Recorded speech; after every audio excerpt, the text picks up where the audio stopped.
Hello guys, this is Champion Marks here for the next installment of competitive Pokemon battling for beginners.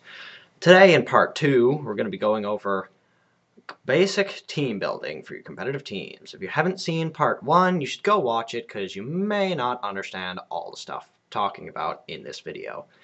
Alright, let's get started.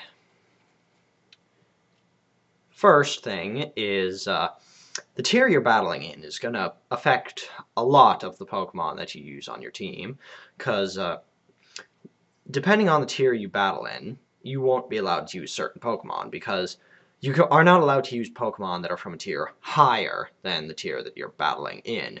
So if you're battling in UU, you would not be allowed to use OU Pokemon. However, you can use Pokemon from a lower tier in a higher tier battle. So you would be allowed to use NUs and UUs in an OU battle. Now, there are 4 basic roles that a Pokemon can play on your team. First is a lead. Second is a sweeper. Third is a wall. And lastly, but not leastly, is a tank. And that's mostly what I'm going to be going over in this video. Now, let's get started with the first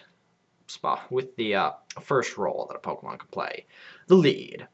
Now, what leads basically do is, well, for starters, get sent out first because they're your lead.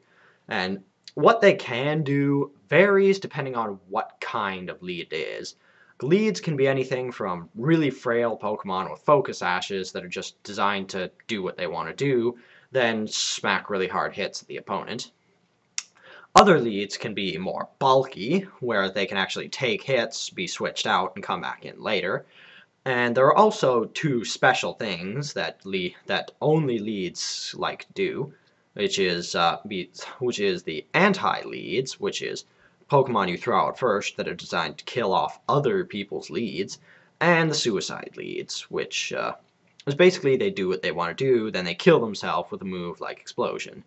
While there are other suicide Pokemon, suicide leads are the most common suicide Pokemon, at least that's what I've seen. And as you can see, I've left note that most leads carry a move called Stealth Rock. Now, what Stealth Rock is it's an entry hazard. What that means is when your Pokemon switches in, if Stealth Rock is up, they will take damage. Now, a Pokemon takes damage from Stealth Rock depending on how weak it is to the type of rock. For example, if it is neutral to rock, it will lose only 1/8 of its health, which is not a lot, but is significant enough. A Pokemon that is super effectively hit by Stealth Rock 1 time will lose 1/4, and a Pokemon that is 2 times weak to Stealth Rock will lose half of its HP, which is why Pokemon like Charizard and Articuno are so ill thought of in the competitive battling. Now, important note that pretty much every competitive battler out there will be using Stealth Rocks on their team, so just a small note that you should have Stealth Rock on your team as well. It doesn't need to be on a lead, but a lead is a good idea to have it on, as getting up Stealth Rocks early is always good. Now, on to the next role. Next up for roles, we have the sweepers.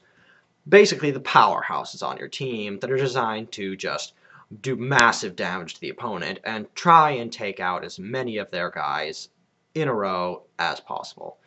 Most of the attacking Pokemon, of course, the sweepers, have massively high attack or special attack, and more often than not have an item that will boost their power and or speed even higher. For example, a Choice Scarf, which locks them into a move but gives them a +1 in speed, or have a Life Orb that boosts their damage output by 50% at a cost of their HP. Now, these Pokemon are basically just, like I said, designed to do massive damage, and most of them do have very good type coverage with their moves, like Garchomp here, who has an amazing ground dragon typing, which means that it can hit neutrally pretty much everything except Skarmory, and it can run Fire Fang for Skarmory anyway, so it can hit neutrally pretty much every Pokemon in the game. And with its massive attack and the access that it can have to Sword Dance to boost its attack even higher, it is a really good sweeper. And a lot of other sweepers do carry stat boosting moves that will make them even even more damaging and threatening to the opponent's team, like Gyarados here with Dragon Dance and Zoroark with Nasty Plot. Alright, and that's basically the sweepers. So, on to the next role, which is walls. Now, what walls are designed to do is basically just take hits like absolutely nothing, because walls usually do have high HP and either really high defense or special defense, or both, depending on what Pokemon they are. And they just take hits like nothing and usually have a recovery move to get rid of the damage that they've taken so they can proceed to wall the opponent's team even more. These guys usually are the preferred thing to stop sweepers because they can usually take a hit and then either kill off the opposing sweeper or use a status move on it to make it completely useless.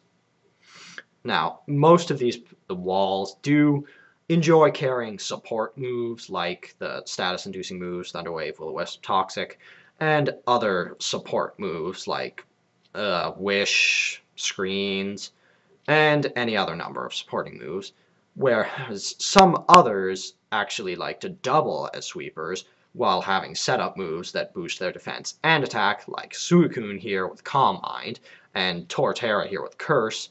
They can boost their stats to double as sweepers as well as walls. Now, most of these guys kind of have to hold leftovers unless you can find a better item for them that would more suit the Pokemon itself. So yeah, they really do love recovering their HP, so yeah. That's basically the walls for you. And you kind of want to watch out so that your walls don't get residual damage from moves like Toxic or Leech Seed, because that really does hurt them. Now, on to, I believe, the last role, which is the tanks.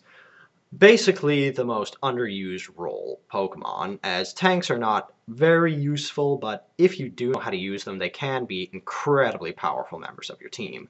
Basically, what they are Pokemon that are not exactly walls and not exactly sweepers, but they can take hits pretty well and dish out pretty hard hits too.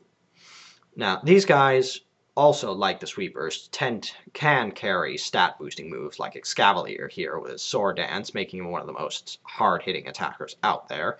So while these guys are not the greatest attackers or defenders, they can be incredibly powerful members of a team if used correctly. Now, that's all of the roles for Pokemon on a team. Now, lastly, what I'm going to go over is basic team construction for what you should have on a team. Now, what you can have on a team is, usually you should have a lead, but a lead is not necessary as, like in Black and White, you can see what your opponent's team is, so you can debate which Pokemon that you want to put out first, depending on their team. But it is recommended that you have a lead, as it can help. Anyway, next up, you should have 2 walls on your team. One, a physical wall for monstering those physical hits, and one for a special wall. Now, you should be careful of the typing that your Pokemon has, because if you have a lot of Pokemon weak to the same type of attack, it's going to be pretty easy for them to rip through your team. So it's preferred that your physical and special wall are of 2 types that can take hits that the other Pokemon normally could not. Now, you should have 2 sweepers, or at least 2 hard-hitting attackers on your team, because, of course, you will need Pokemon that can deal out loads of damage if you want to be able to defeat your opponent, unless you prefer running walls, but 2 sweepers is recommended. And the last slot, you can basically run anything in it. Depending on the trainer you are, you may want to run an extra wall, an extra sweeper if you prefer to deal out damage, or you could fill this last spot with a tank if you do enjoy using tanks. Or if you're really crazy, you could go with an alternate lead. But it's recommended that you do at least have the 2 walls, 2 sweepers, and a lead. The last slot really doesn't matter what you put in it. You can really put anything. So if you use this formula, you should have a team that's relatively decent, at least structurally wise, for competitive 6-on-6 battling. if you're trying to make a team for doubles, triples, or any of the other kind of battles, you may want to go with something different, but this is the basic blueprint for a 6-on-6 battling team for singles. So yeah, that ends the second part of my Pokemon competitive battling for beginners. I can't wait to see you guys in part 3, where we're going to go over EV training, one of the more complex parts of Pokemon competitive battling. So thank you for watching, and goodbye.